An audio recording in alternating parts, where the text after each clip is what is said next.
요한복음 9장 1절에서 12절까지 저 한 절씩 교독하겠습니다. 신약성경 160페이지가 되겠습니다. 요한복음 9장 1절에서 12절입니다.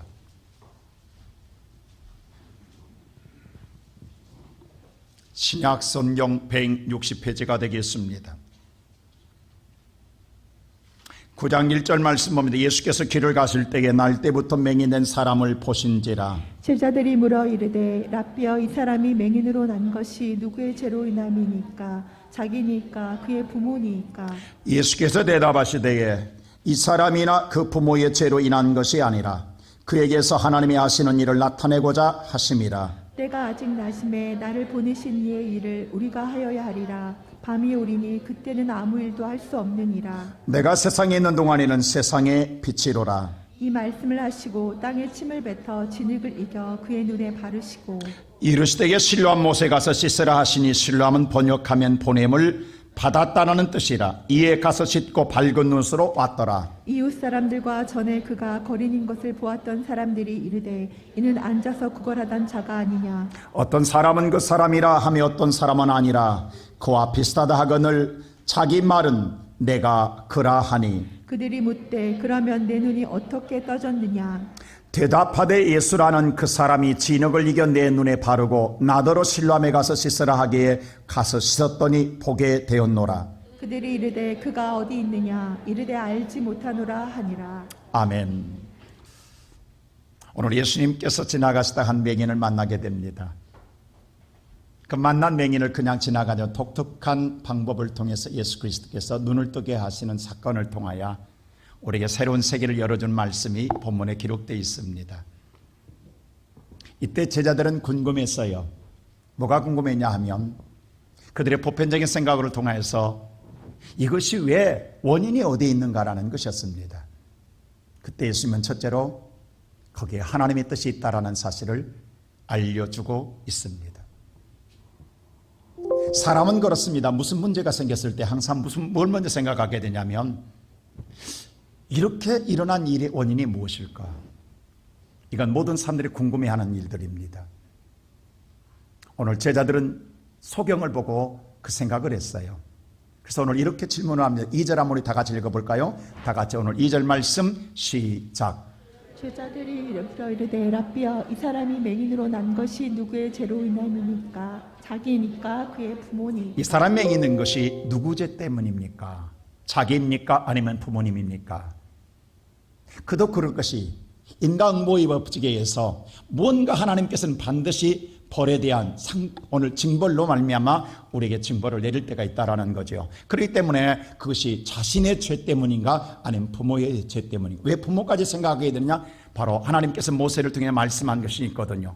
바로 출애굽기 34장 7절에 말씀하면 이렇게 하나님 말씀했습니다. 우리 다 같이 한번 출애굽기 34장 7절 말씀 볼까요? 시작. 인자를 천대까지 베풀며 악과 과실과 죄를 용서하리라. 그러나 벌을 면제하지는 아니하고 아버지의 악행을 자손 3대까지 보응하리라. 여기서 우리 하나 주목할 게 있어요. 자 보세요. 하나님이 은혜를 베풀 때는 천대까지 베풀어 준다고 했어요. 그러나 악과 과실의 죄는 하나님이 용서해 주신다라는 거예요. 죄는 용서받아야 구원받는 줄로 믿습니다.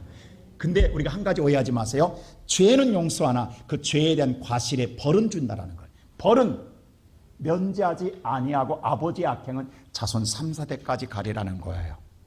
이걸 우리가 혼돈하지 말라고요. 이 땅의 고통과 아픔을 당하는 벌은 있다라는 거예요. 죄는 용서해 주세요. 그래서 용서받아야 구원받아요. 그러나 구원받는다고 벌까지 용서받는 건 아니에요. 벌은 면제하지 않겠다 하나님 분명히 말합니다. 그래서 이 땅에 사는 동안에 아픔과 고통을 당할 때가 있어요. 근데 뭐냐면 부모의 악행은 자녀에게 3대 4대까지 보응하리라고 했어요. 그러므로 유대인의 개념은 뭐냐면 오늘 이 맹인된 것이 불행한 인생을 맞이한 것이 맹인된 것은 구원과 관계가 없어요.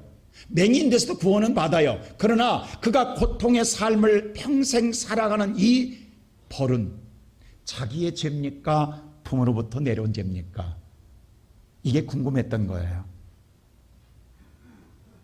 오늘 예배드리는 성도 여러분, 여러분은 안 그렇습니까? 이 땅에 살아갈 때 인생이 캄캄하고 어려움을 당하고 어둠에 잠긴 바 될 때에 나는 왜 그런 거야? 뭘 잘못한 거야? 우리가 입버릇처럼 입에 달고 사는 것 있잖아요. 내 생에 무슨 죄가 많기에 내가 이 고생하고 사는 거. 우리 그런 말 자주 하잖아요. 우리는 뭔가 내가 고난과 고통을 당하게 되면 내가 죄가 무슨 죄가 많아서 내가 무슨 죄를 많이 지어서 이 고통을 당하는가, 내가 이 응보를 당하는가라는 생각을 갖고 산단 말입니다. 오늘 제자들도 마찬가지예요. 근데 꼭 그것만은 아니라는 거죠. 우리가 성경에 보면 고난의 대표적인 사람은 욥이라는 사람을 꼽게 됩니다. 욥은 동방에서 의롭게 살았어요. 그는 죄 없이 살았어요. 하나님이 인정할 정도였어요. 뿐만 아니라 그는 이 땅에서 동방에서 가장 부유한 삶을 살았어요. 그런데 하루아침에 자기 인생의 삶의 불행이 찾아옵니다. 오늘날로 말하면 많은 사업체를 거느리는 회장이에요. 그런데 한 사업체에서 양을 오늘 서로 밭을 가는 사업체에서 나귀와 함께 있는 데에 스바 사람들이 찾아와서 모든 걸 다 빼앗아갔다라는, 그리고 종들은 죽였다라는 거예요. 그 말을 듣자마자 지금 떨리는 심장, 아직 안정도 안 취했는데 또 다른 오늘 사업체에서 전화, 오늘 사람이 왔습니다. 주인이요, 주인이요. 하늘에서 불이 내려서 모든 양들이 다 타 죽었습니다. 한 사업체 불났습니다. 다 타버렸습니다. 그 소리가 끝나기도 전에 또 한 사원이 찾아왔습니다. 주인이요, 주인이요. 이번에는 오늘 나귀를 기르고 있는 댁에 갈대아 사람들이 갑자기 쳐들어와 모든 나귀를 다 빼앗아가고 종들을 죽였습니다. 이 사업체, 저 사업체, 이 사업체 다 쓰러지는 거예요. 어떻겠어요, 심정이? 이번에도 또 종이 찾아옵니다. 주인이여, 당신의 맏아들 집에 형제들이, 자녀들이 다 모였어요. 10남매가 모였습니다. 근데 갑자기 강한 바람이 불어서 네 기둥이 무너짐으로 말미암아 앞사당에 다 죽었습니다. 자식이 다 죽었다는 거예요.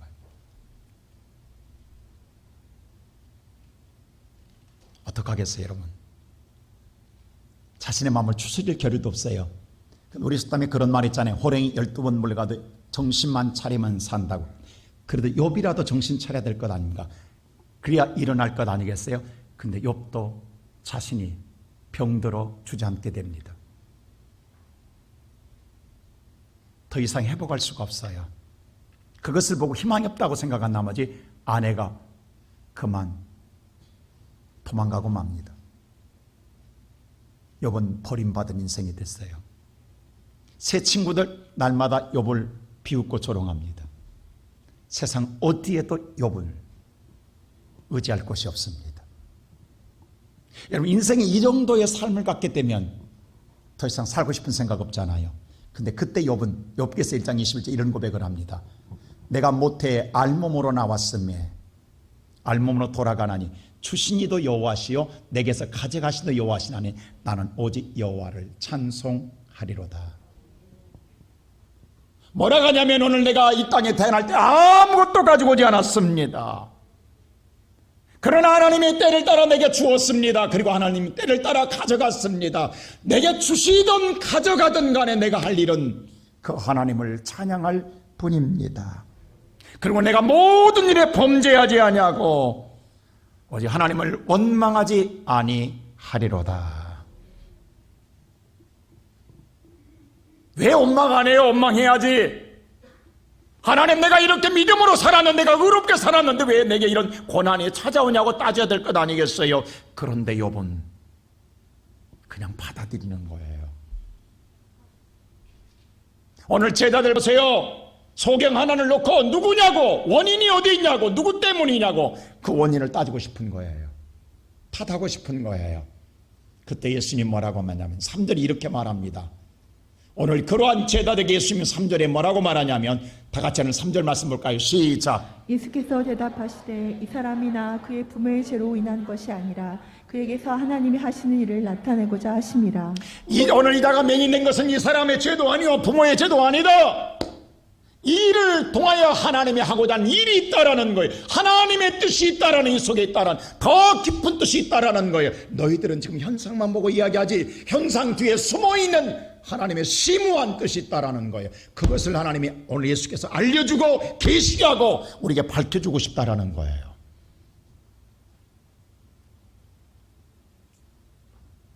사랑하는 성도 여러분, 어떤 것도 하나님 이유 없이 일어나는 일은 없습니다. 그 뜻에 하나님의 뜻이 있다라는 거예요. 그것을 이 시간 알려주고 싶다라는 거예요.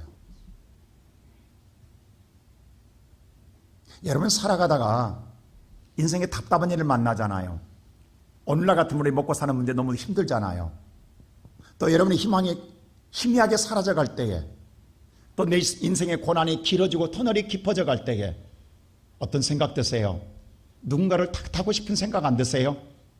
우리 스테마 말처럼 조상 탓하고 싶잖아요. 아내를 탓하고 싶고, 남편을 탓하고 싶고, 자식을 탓하고 싶고, 부모를 탓하고 싶잖아요. 인내의 한계에 도달했을 때에 더 이상 견딜 수 없어서 입만 열면 불평원만 나오잖아요. 근데 오늘 예수님이 뭐라고 하냐면 그 속에 하나님의 뜻 있다고 알려주고 있습니다.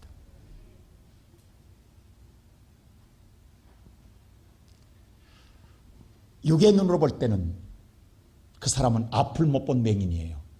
그것 때문에 인생이 불행한 게, 오늘 본문 성경 8절 보면은 그래서 그는 아무것도 하지 못해서 남한테 구걸하며 사는 거지 인생을 살고 있어요.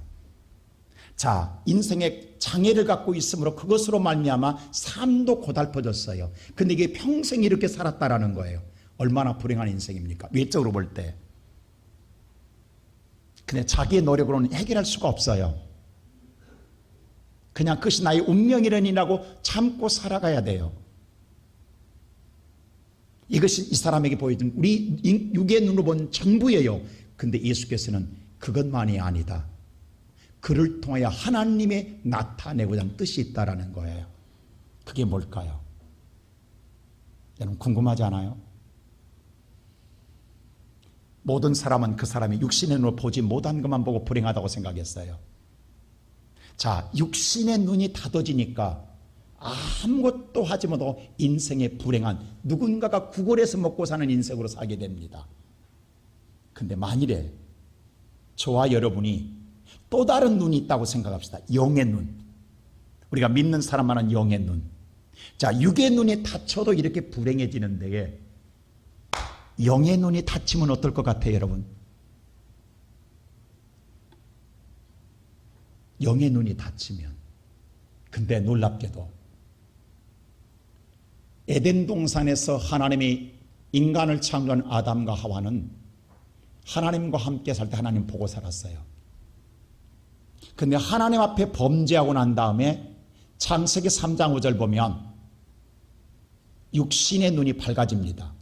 자, 조금 전까지는 그 눈이 떠지기 전, 육신의 눈이 떠지기 전까지는 영의 눈이 떠졌을 때는 하나님만 보고 살며 자기가 다 벗었어도, 하와가 벗고 아담이 다 벗었어도 자기들의 수치를 몰랐어요. 보이지 않았어요. 부끄러움이 보이지 않았어요. 그런데 육의 눈이 뜨지고 나니까 5절에 뭐라 하면 수치함을 보고라고 했어요. 조금 전까지 보이지 않던 게 보이는 거예요. 그래서 무화과 잎으로 옷으로 수치를 가리고 나무 뒤에 숨더라고 했어요. 근데 문제는 육의 눈이 떠지니까 하나님의 보는 눈이 가려져 버린 거예요. 그 후로 아담은 하나님을 보지 못합니다. 자가 육의 눈이 가려짐으로 세상 걸 다 잃어요. 그래서 누군가가 구걸해서 누가 도와주지 않으면 못 살아가요. 그렇다고 한다면 영의 눈이, 하나님 보는 눈이 닫히니까 에덴 농사를 잃어버려요. 우리는 다.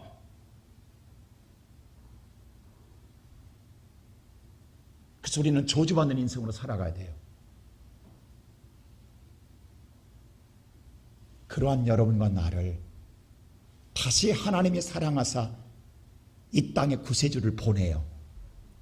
그분이 예수 그리스도이십니다. 자, 그럼 예수는 하나님의 보냄을 받은 자예요. 뭐하러? 우리를 구원하시려고. 자, 다시 말하여 저와 여러분의 영적으로 눈이 닫힌 우리에게 생명의 빛을 주어서 다시금 하나님을 보게 하는 눈을 열어주려고 하나님의 보냄받은 사람이 예수 그리스도이십니다.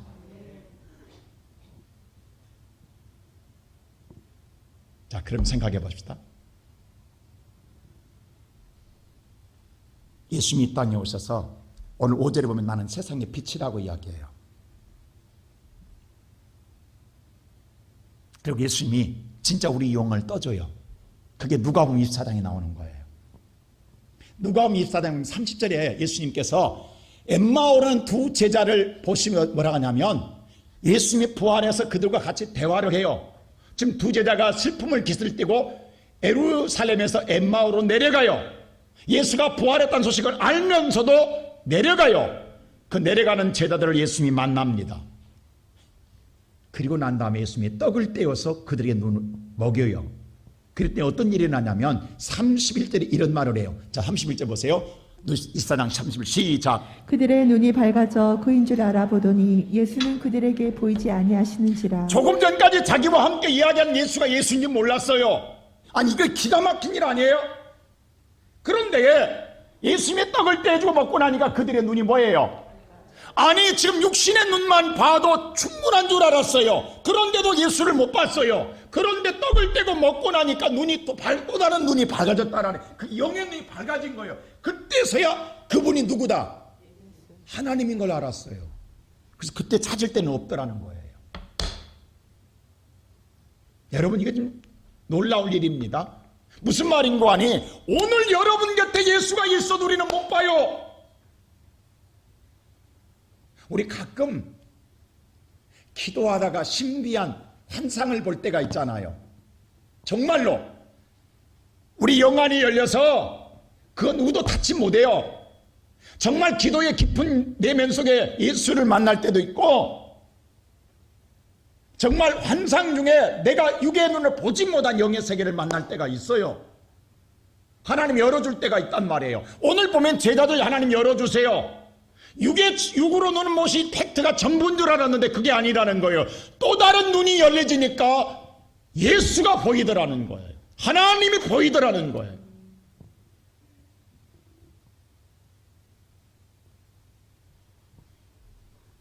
바로 주님은 진정한 육의 눈을 열어주러 오신 분이 아니라 하나님을 바라볼 수 있는, 하나님을 하나님으로 알게 하는 영의 눈을 열어주기 위해서 이 땅에 오셨습니다.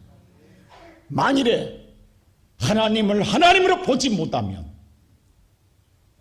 그네는 구원받을 수가 없다는 거예요. 바로 바리새인들이 그랬어요. 무슨 소리 하냐?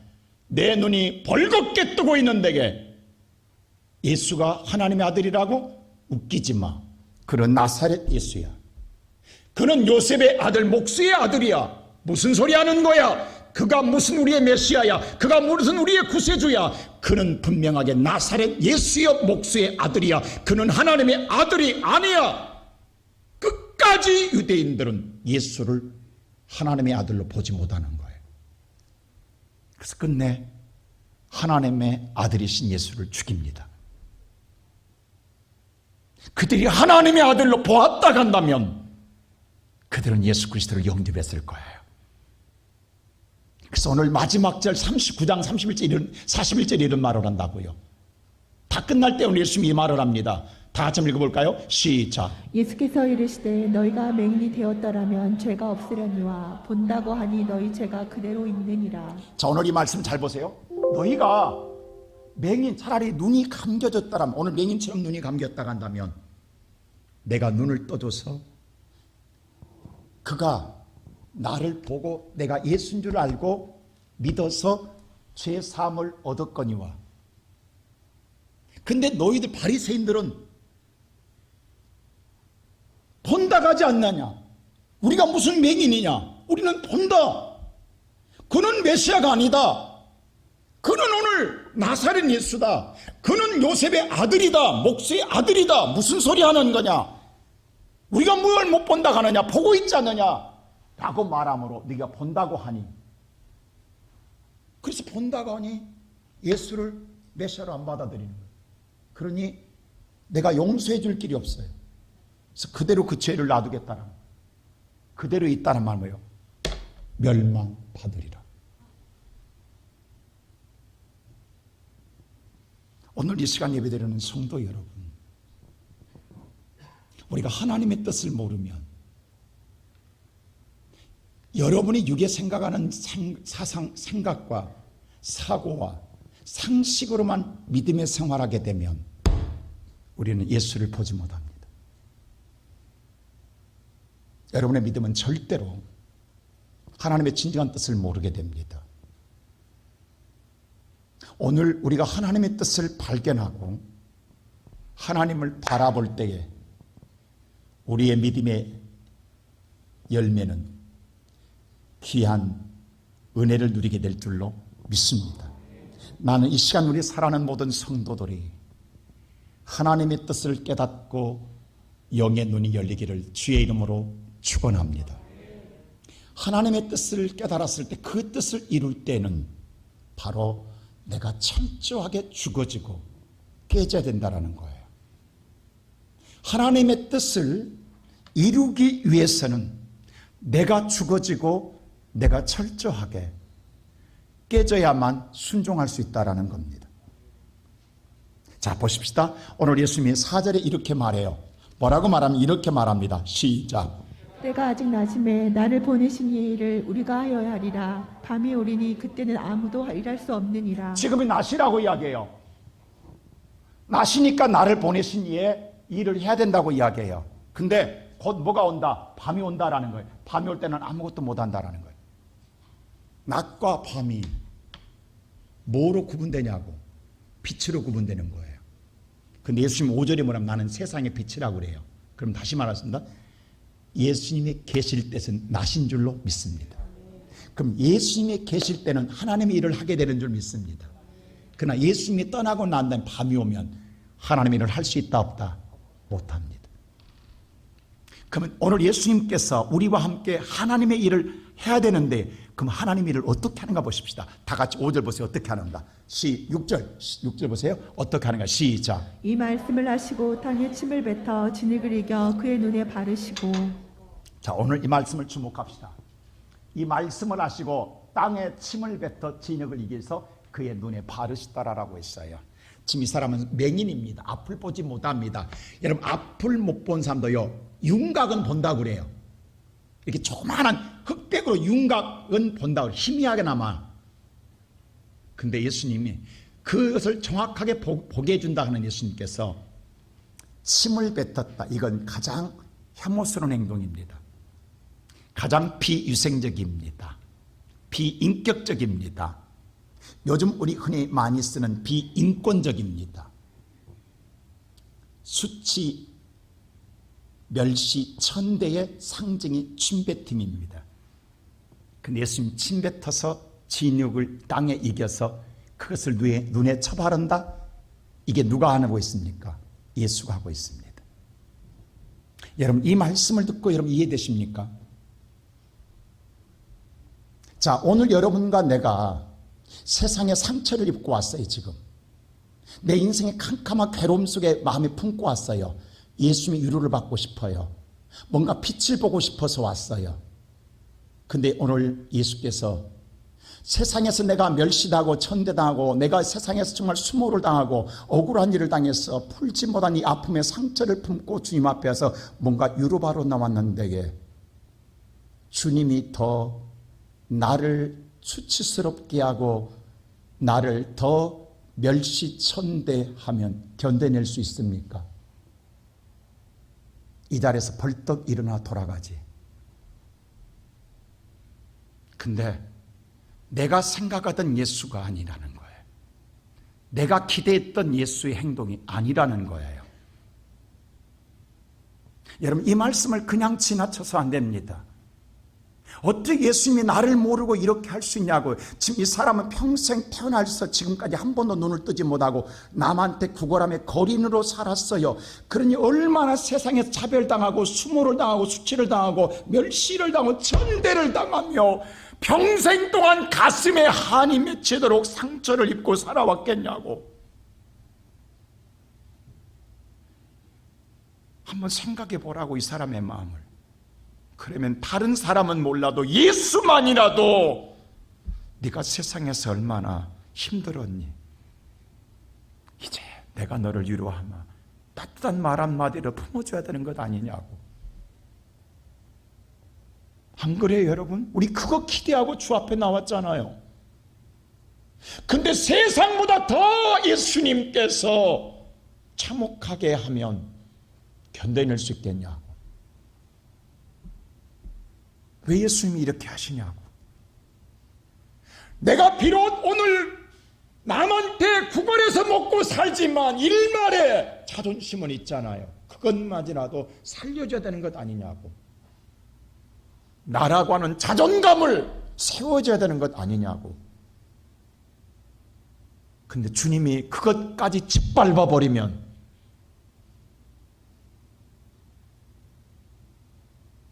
이 자리에 앉아있고 싶겠냐고. 뛰쳐나가고 싶지. 내가 눈을 뜨러 왔지.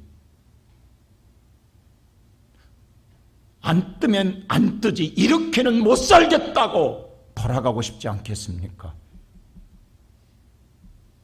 아니, 우리는 그렇게 신앙생활하고 살지 않았습니까? 그러게 우리는 예수를 믿어도 새로운 세계가 안 열립니다.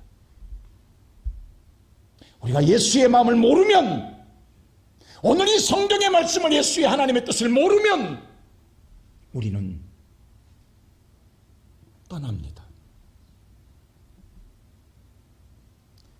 여러분, 오늘 우리가 예수를 영접하여 내 안에 예수가 있다고 하지만 아직도 우리 안에 주인은 나란 말이에요. 우리는 그렇게 신앙생활합니다.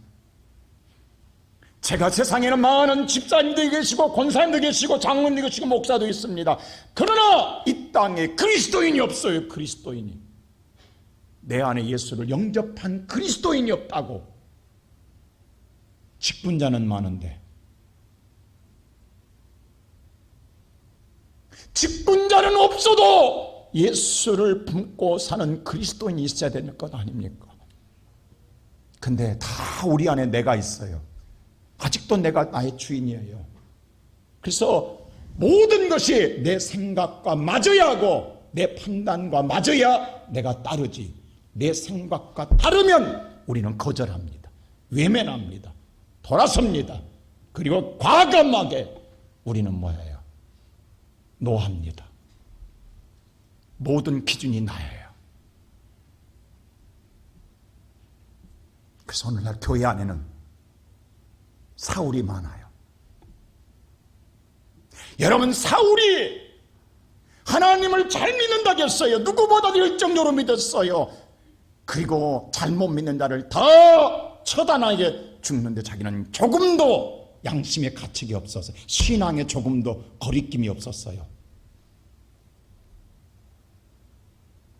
근데 그가 예수를 보고 난 다음에서 다 버렸어요. 그래서 바울이 된 거예요. 철저하게 버렸어요. 배설물로 여겼다겠어요. 그러면 오늘 저와 여러분이 지난날에 김보석으로 살았지만 오늘 예수를 만났다 한다면 그리스도로 살아야 되지 않겠습니까? 근데 아직도 김보석으로 사는 거예요.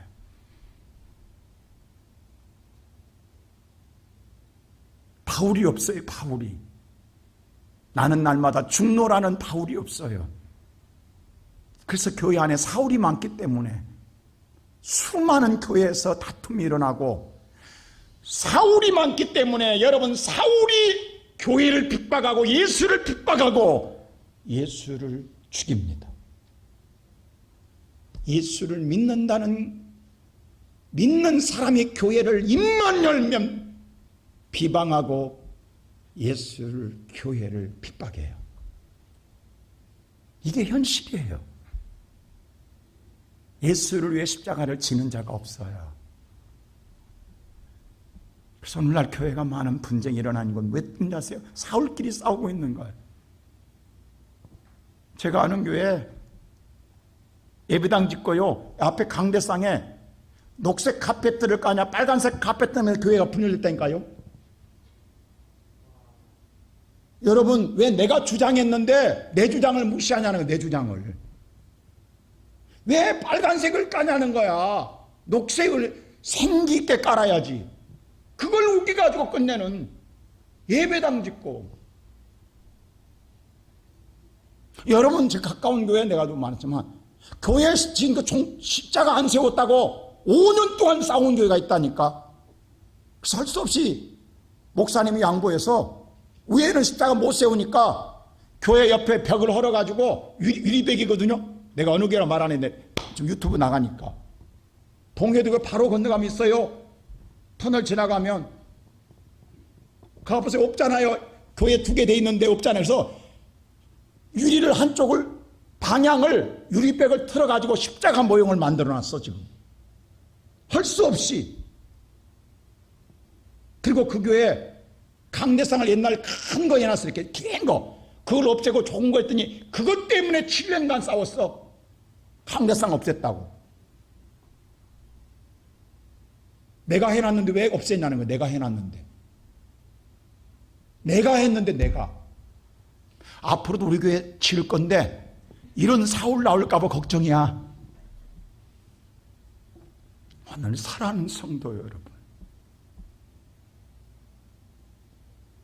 오늘 예수께서는 거듭나지 아니하면 하나님 나라 들어갈 수도 없고 하나님 나라를 볼 수도 없다라는 거야. 네가 죽어야 된다라는 거야. 네가 더 죽어야 된다. 그것마저도 안 된다. 세상 것 아니다. 나를 네가 정말 따르려면 정말로 죽어라. 처절하게 죽어라. 너는 죽어지고 네 안에 내가 살아야 된다. 그래야 새로운 세계가 열리리라. 몰라서 예수님이 이렇게 하시냐고. 지금 여러분, 마태복음 24장에 예수님께서 나를 따르라갈 때에 여러분 16장 24절에 뭐라고 한가 보세요. 다 같이 하면 16장 24절 마태복음 시작. 예, 예수께서 제자들에게 이르시되 누구든지 나를 따라오려거든 자기를 부인하고 자기 십자가를 지고 나를 따를 것이니라. 예수님의 신앙생활의 첫 번째는 예수와 동행하는 거예요. 예수를 따르려고 할 때에 먼저 너는 부인되라. 너는 죽으라는 거예요. 너는 없어지라는 거예요. 너는 없어지고 네 안에 내가 있어야 돼. 나를 영접했으니까 내가 주인 돼야. 그리고 뭐예요? 십자가 너 죽으라. 죽어야 나를 따를 수 있다. 안 죽으면 못 따라온다. 끝내면 돌아간다는 거예요. 가룟 유다처럼. 오늘 예배드리는 성도 여러분, 이 말을 흘리지 마세요. 아직도 우리는 부인되지 않고 있어요. 내가 있어요. 내 안에. 아직도 내가 예수를 따르는 게 아니라 예수를 끌고 가는 거예요. 아직도 나는 십자가 내가 죽지 아니하고 내가 살아있어요. 그것이 예수를 핍박하는, 사울아 사울아 어찌하여 나를 핍박하느냐, 그것이 나를 핍박하는 거예요. 오늘 보세요. 우리가 신앙생활하다 보면 지금 이 사람의 눈을 뜨고 싶잖아요. 희미하게만 형상이라도 보는 데에 거기다가 진흙 쳐발라서 눈에 발라버리면 완전히 캄캄한 진흙 뭐예요? 밤이 되잖아요. 흑암이 오잖아요. 내가 눈 뜨고 싶어서 왔지 더 어둡고 싶어서 왔냐고. 여러분, 우리 종종 이런 게 은근히 있다고요. 내가 정말로 어려움을 당하면 그 어려움을 해결받고 싶어서 열심히 기도하는데 더 어려워질 때 있죠. 그럴 때 우리는 혼란에 빠지는 거예요. 아니, 기도하면 뭔가 소망이 보여야 되는데 더 어려워져. 내가 정말로 힘들어도 뭔가 하나님의 축복을 기다리면서 충성하는데 더 어려운 일이 닥치면 충성하고 싶겠냐고. 그럴 때 우리 많은 성도들 신앙에 혼란에 빠져요. 근데 벌써 오늘 눈을 떠야 된다고 한다면 눈을 뜨게 해줘야지. 거기다가 진흙을 발라버리면 더 캄캄해지지 않고 더 힘들고 더 비생적이지 않냐고. 근데 왜 예수님이 이렇게 하시냐고. 우리가 이것을 모르면요, 여러분 신앙생활을 제대로 못합니다. 기도할 때 더 어둠이 찾아오면 새벽이 밝아올 줄로 믿습니다. 주님이 가까이 있다는 걸 기억하십시오.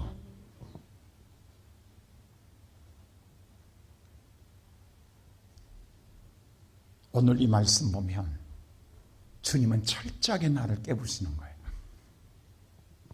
내가 하기 싫은 것만, 내가 정말 싫어하는 것만 예수님이 다 하게 하시는 거예요.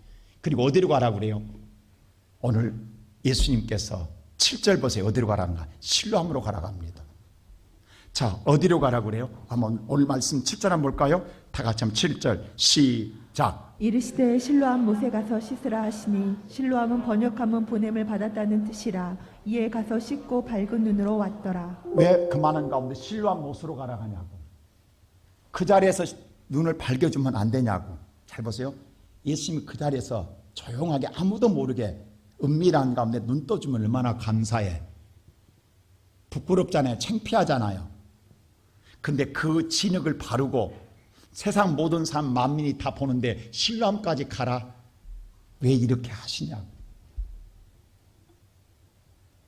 누가 가고 싶겠냐고. 실로암으로. 다 자기 집으로 가버리지. 세상으로 가버리지. 우리는 지금까지 그렇게 살고 있는지 몰라요. 지금 신앙생활을. 왜? 창피해서 부끄러워서 못하겠다라는 거야. 근데 잘 보세요. 실로암은 번역하면 뭐예요? 보냄을 받았다. 이게 누구냐고. 이게 예수라고. 하나님의 눈을 뜨게 하는 자를 이 땅에 보냄을 받은 자가 누구냐고. 그 앞으로 가라는 거야.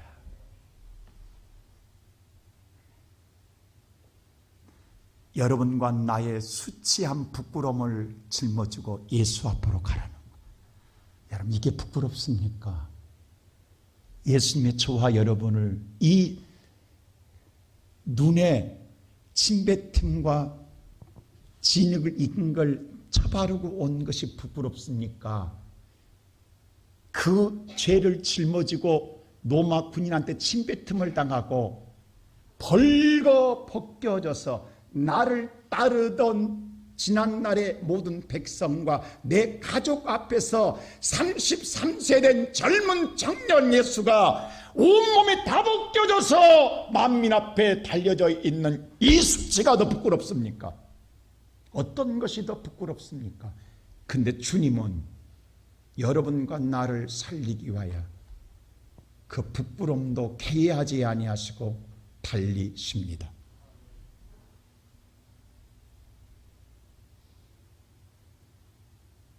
눈에 진흙 발랐다고 부끄럽다고요? 그건 100번이고 1000번이고 할 수 있습니다. 근데 여러분과 나의 죄를 뒤집어 쓰고 죄사함을 위하여 모든 만민이 다 보는 자리에서 벌거벗겨져. 얼마나 성화를 그리는 화가가 부끄러우면 수건으로 예수의 성화에 가려놨냐고. 근데 성경은 속옷까지 제비 뽑아 가졌잖아요. 완전히 나체로 십자가에 달렸잖아요. 예수는. 그게 모든 여인이 다 보고 있고, 지난날에 예수라는 예수가 하나님이 모든 자를 보는 앞에 달리고 내 가족 마리아가 밑에 어머니가 보고 있잖아요. 거기서 벗겨진다고요? 근데 예수는 그것을 부끄러워하지 않았습니다. 근데 우리는 자존심 상한다고 실로암으로 안 갑니다. 집으로 갑니다. 세상으로 갑니다. 다시 주 앞에 안 돌아옵니다. 오늘 이 시간 예배드린 성도 여러분,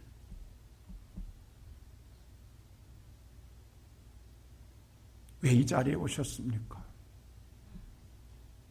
여러분의 마음에 들어서요? 여러분 마음대로 이 교회 문 또 나가시렵니까?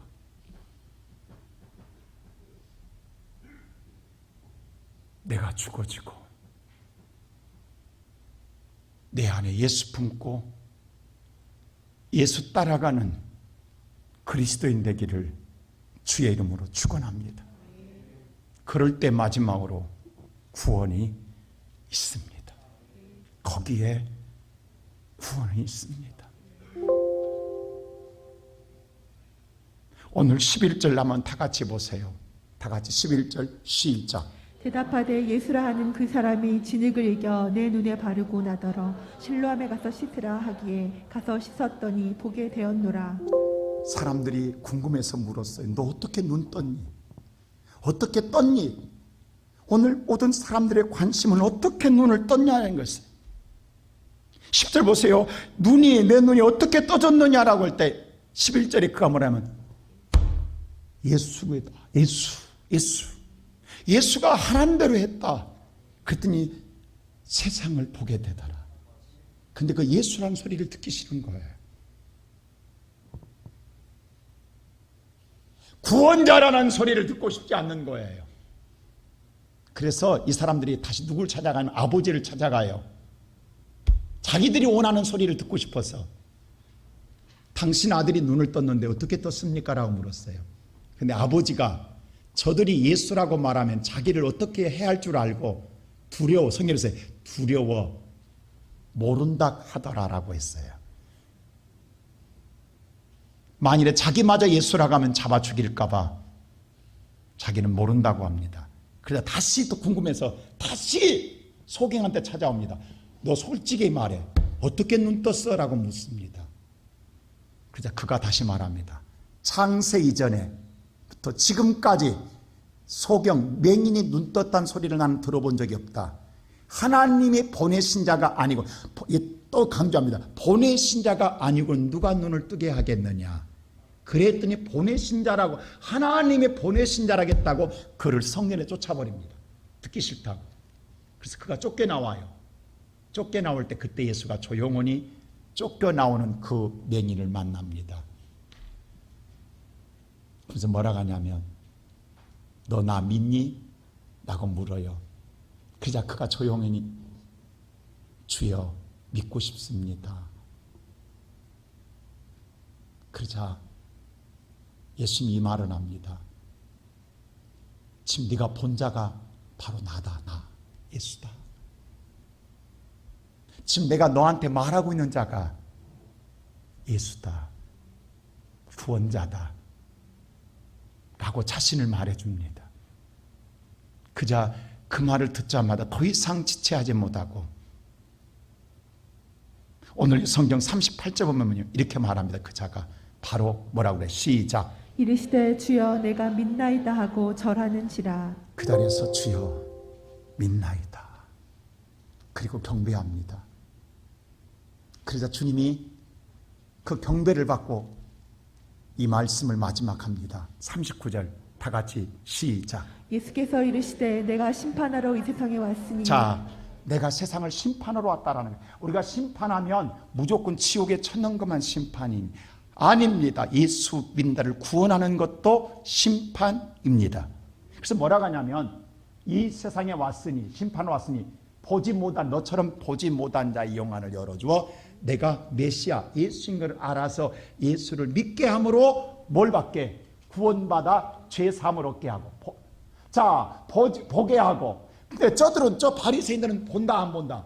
지들은 본다고 이야기한다. 그러니까 내가 보니, 자기들은 보니 내가 메시아가 아니고 나사렛 예수요 요셉의 아들이라 한다. 안 믿는다. 그니 그들은 보는 자는 그냥 그대로 맹인으로 놔두겠다. 나를 메시아로 보게 하겠다 안 하겠다? 안 하겠다. 그 말은 뭐예요? 예수를 모르고 멸망당할 거라는, 이렇게 심판할 것을 말합니다. 그리고 아까 말한 41절에 너희는 차라리 맹인 되었으면 좋았을 뻔했다. 본다가니 너희들은 영원히 죄가 그대로 남아있으리라. 오늘 이 시간 예배드리는 성도 여러분, 나는 여러분이 간곡하게 이야기합니다. 아직도 내 안에 내가 있으면, 거듭나지 못하면 하나님 나라 볼 수도 없고 들어갈 수도 없습니다. 예수님 그랬어요. 마지막 때 내가 세상의 믿음을 보겠느냐. 참 나는 우리 교회에 너무도 감사한 건 지난해도 수없이 우리 성도들 전화를 받았어요. 목사님 기도해 주세요. 여기저기서 코로나가 터졌어요. 그래서 오늘 하나님 누가 나올까? 주님, 그러나 우리 성도들이 믿음으로 하나님을 보고 나오게 하소서. 코로나 보면 다 주저앉습니다. 예수 보고 나오게 하소서. 근데 오늘 1, 2, 3부 있을 자리에 모든 성도가 다 있어요. 여러분, 이 자리에 나올 때까지 얼마나 두려우셨어요? 얼마나 갈등을 느끼셨어요?